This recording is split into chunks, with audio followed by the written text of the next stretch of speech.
Hello friends, welcome to Tamil Village Cooking. இன்னைக்கு நம்ம சேனல்ல ஒரு சூப்பரான தோசை ரெசிபி தான் பார்க்க போறோம். அது என்னன்னு பாத்தீங்கன்னா சுவையான முட்டை மசாலா தோசை எப்படி செய்யறதுன்னு பார்க்க போறோம். வாங்க வீடியோக்குள்ள போய் இந்த சூப்பரான ரெசிபியை எப்படி செய்யறதுன்னு பார்க்கலாம். சுவையான முட்டை மசாலா தோசை செய்யறதுக்கு தேவையான பொருட்கள் நான் வந்து 2 தோசை செய்ய போறேன். அதனால 2 முட்டை எடுத்துக்கேன். ஒரு 10 சின்ன வெங்காயத்துக்கிட்ட எடுத்து நல்லா பொடியாக நறுக்கி வச்சுருக்கேன். சின்ன வெங்காயம் போட்டு நல்லா டேஸ்ட்டாக இருக்கும். அதுக்கப்புறமா அரை தக்காளி எடுத்து நல்லா பொடியாக நறுக்கி வச்சுருக்கேன். கொஞ்சமாக மல்லி இலை, அரை டீஸ்பூன் ஜீரகத்தூள், மிளகுத்தூள் தேவையான அளவு, எண்ணெய் தேவையான அளவு, கரம் மசாலா தேவையான அளவு, 1/4 டீஸ்பூன் மஞ்சள் தூள், உப்பு தேவையான அளவு, தோசை ஊற்றுறதுக்கு தோசை மாவு.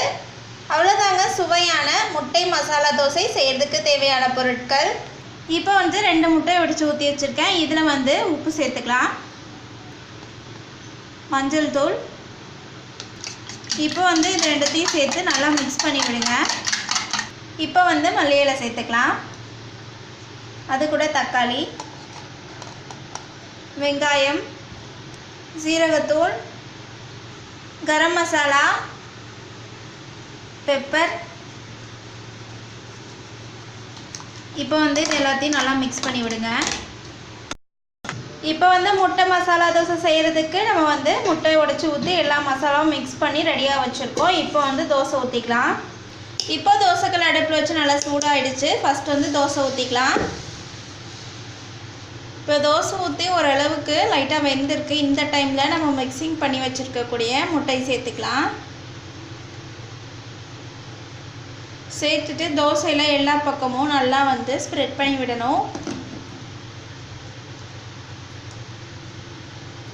பாருங்கள், இந்த மாதிரி எல்லா பக்கமுமே நல்லா வந்து ஸ்ப்ரெட் பண்ணி விட்டுருக்கேன். இப்போ இதுக்கு வந்து ஆயில் சேர்த்துக்கலாம். ஃபஸ்ட்டு சுற்றியும் விட்டுட்டு அதுக்கப்புறமா சென்டரில் சேர்த்துக்கலாம். இப்போ தோசை வந்து 2 சைடுமே நல்லா வேகட்டும். இந்த தோசை வந்து நம்ம திருப்பி போட போகிறது கிடையாது. அதனால் கொஞ்சம் மீடியம் ஃப்ளேமில் வச்சுட்டு நல்லா வேக விடுங்க. இது வந்து ஒரு ஈஸியான ரெசிபி தான். நம்ம வந்து குழந்தைங்களுக்குலாம் வந்து நார்மலாக முட்டை வேக வச்சு கொடுக்காம இந்த மாதிரி தோசை கூடலாம் சேர்த்தி கொடுத்தோம், அதுவும் மசாலா எல்லாமே மிக்ஸ் பண்ணி கொடுத்தோன்னா டேஸ்ட் வந்து செமையாக இருக்கும். பார்க்கும்போதே கலர்ஃபுல்லாக இருக்கும், பார்த்தாலே சாப்பிடணுன்னு தோணும். அதனால் இந்த ரெசிபியை எல்லாருமே உங்கள் வீட்டு கிச்சனில் மறக்காமல் ட்ரை பண்ணி பாருங்கள். இப்போ வந்து தோசை நல்லா வேகட்டும். இப்போ வந்து தோசை நல்லா வெந்துடுச்சு. இப்போ இதை வந்து நம்ம பிளேட்டில் மாற்றிக்கலாம். பாருங்கள், பார்க்கும்போதே நமக்கு சாப்பிடணும்னு தோணுது. இந்த ரெசிபியை உங்கள் வீட்டு கிச்சன்லையும் மறக்காமல் ட்ரை பண்ணி பாருங்கள். ட்ரை பண்ணி பார்த்துட்டு பிடிச்சிருந்தா எங்கள் தமிழ் வில்லேஜ் குக்கிங் சேனலை லைக் பண்ணுங்கள், கமெண்ட் பண்ணுங்கள், சப்ஸ்கிரைப் பண்ணுங்கள். அப்படியே கூட இருக்கக்கூடிய பெல் ஐக்கானையும் ப்ரெஸ் பண்ணிடுங்க.